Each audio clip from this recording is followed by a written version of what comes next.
For years, Western investors have almost forgotten something that they are now being reminded of the hard way, that China is a communist country. Recent moves by Chinese authorities have sent Chinese stocks plummeting, washing away billions of dollars and causing many to question, is China still investment worthy?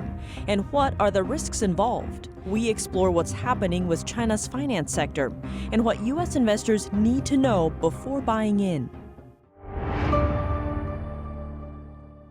Welcome to China in Focus. I'm Tiffany Meyer. In another special report, we talked about how Wall Street's love affair with Beijing is causing concerns. There, we explored how Wall Street pumps investors' money into the Chinese regime and why.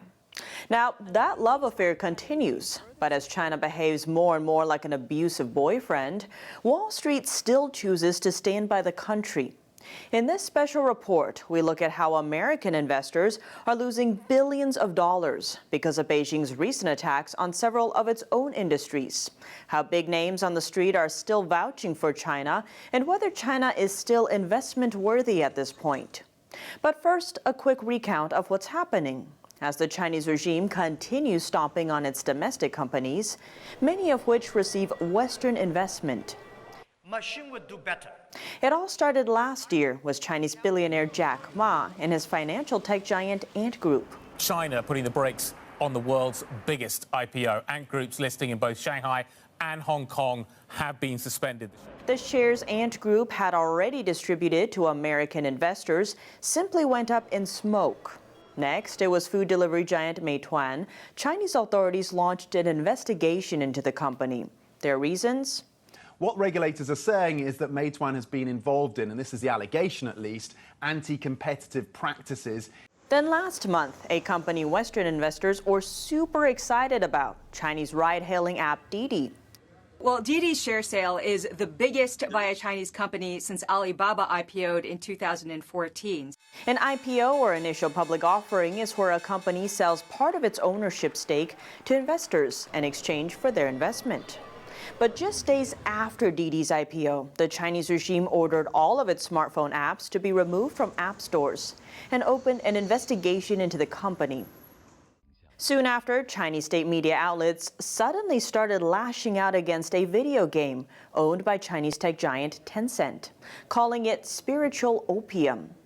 And then comes the authorities' war against China's private tutoring industry, another fast-growing darling for Western investors. U.S. shares of Toll Education and New Oriental Education each dropped more than 50%. Both provide tutoring and test prep services in China. It's just after news the Chinese regime is barring tutoring for profit in core school subjects. One trader says the pain of regulatory uncertainty has caused many to just give up on Chinese tech stocks. This series of actions isn't just harming Chinese companies. Last month, a Wall Street Journal reported that investors lost hundreds of billions on China in July. And that money isn't from Chinese investors, it's cash from American investors. They are killing us. I mean, they know that we own these stocks, and they're showing no mercy.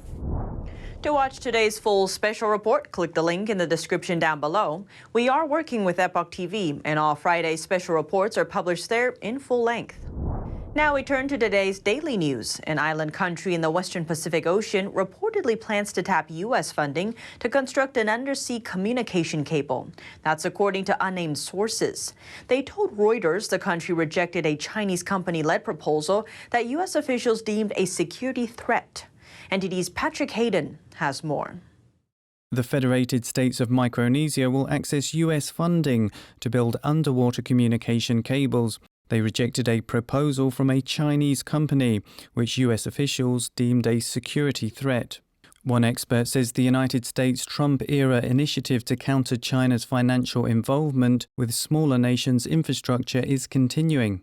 It's certainly a push, I think, that this administration is looking into as well. And so it's good to see that, we can kind of step up on this. Underwater cables have far greater data capacity than satellites. In recent years, the U.S. has been supporting communication projects in the region to counter China's influence. There is a lot of Chinese money going around, which a lot of these places, rightfully need. They need infrastructure. both physical and digital. They need investments from abroad to help them sort of with their own economic development. Beijing has consistently denied any intent to use cable infrastructure for spying. It'd be a shame for them to,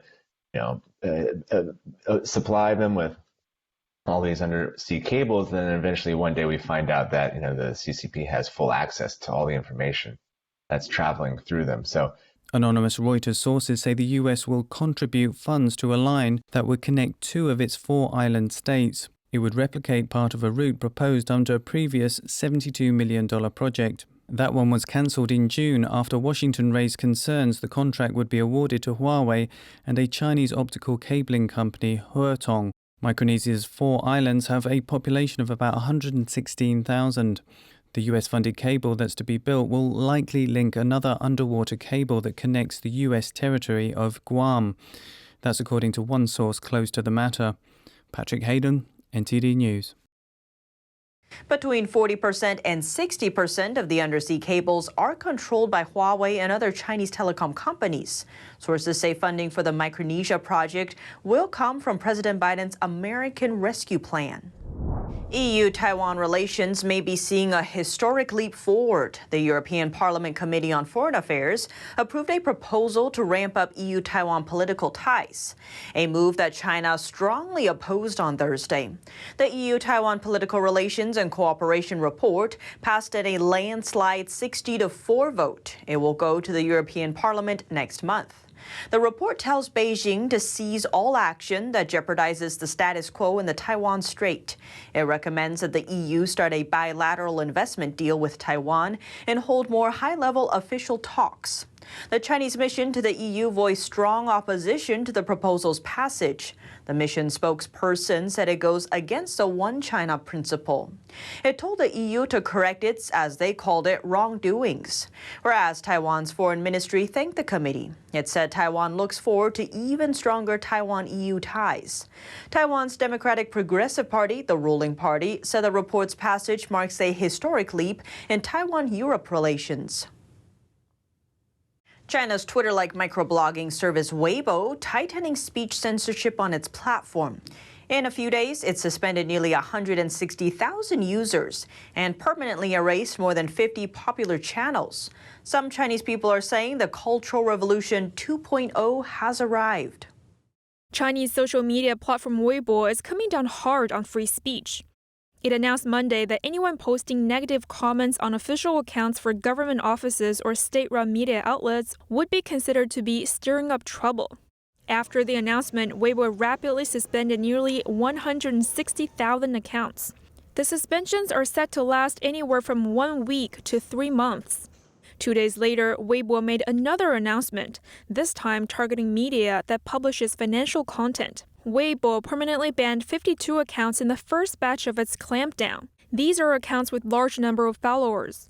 2 of them have over 1 million followers, and 25 have from 100,000 to 1 million followers. A Chinese resident gives us his view. China has the world's most stringent censorship. A little bit of sensitive content will be deleted and blocked. Financial content will surely be classified sensitive because you're not allowed to talk negatively about the Chinese economy. People cannot even say they think the Chinese stock market is going to fall. Everything is for stability. And some channels meant simply for a laugh were also banned as a financial platform. That surprised many. Many sensitive words are blocked. You know, Sina.com, they would rather kill 1,000 by mistake than spare one. That's insane. That's the Cultural Revolution 2.0. NTD called Weibo's parent company Sina on Friday and was told if you want to inquire about the blocked account, you must be the account holder and provide the first 3 digits of your password. The Sina clerk told us they're not authorized to check accounts for non-account holders. An influential Chinese economist is warning against Beijing's clampdown on various Chinese companies and sectors. Zhang Weiying says excessive state intervention in the economy will hurt jobs and consumers. He says it won't lead China to common prosperity, but to poverty.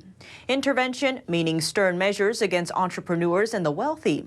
And his concerns are gaining recognition in China. One of China's top think tanks, the Chinese Economists 50 Forum, published his analysis. Zhang has long been a critic of big government. He supports a free economy. He believes a free economy allows poor people to forge a route to better circumstances.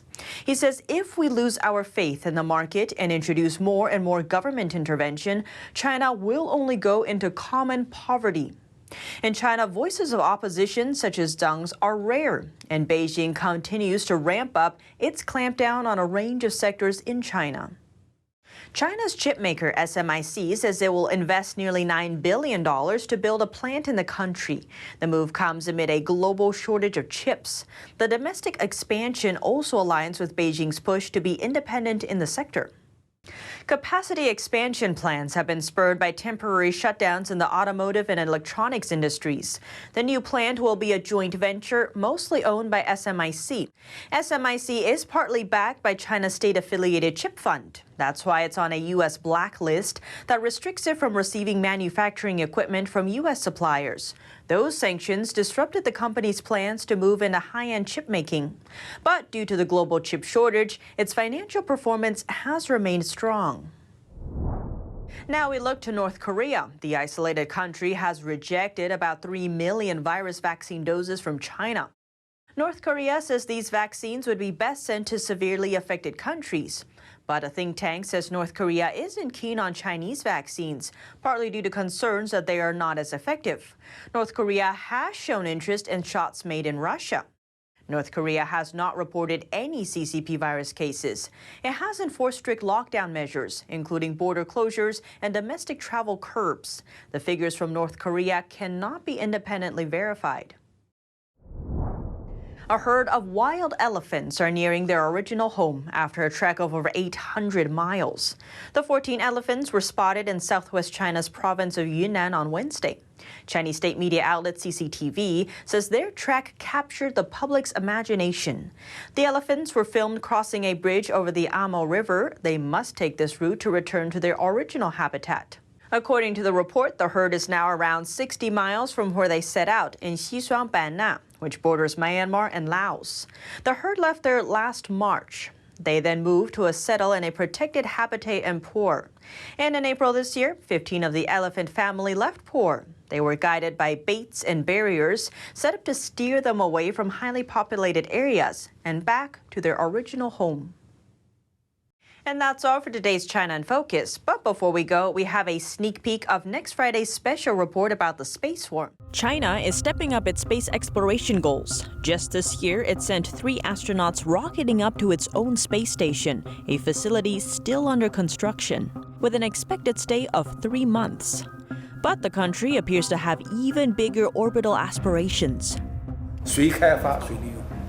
如果今天我们能去而不去，我们后人就会在太空权益上遇到我们今天在海洋问题上一样的问题。为了维护我们的太空权益，我们一定要去。Some say Beijing's ambitions seek to challenge U.S. dominance in space, first on the moon and maybe one day on Mars. Tune in to our next special report, where we explore where China's space program is headed and the motivations behind it. Thanks for watching, and see you next time.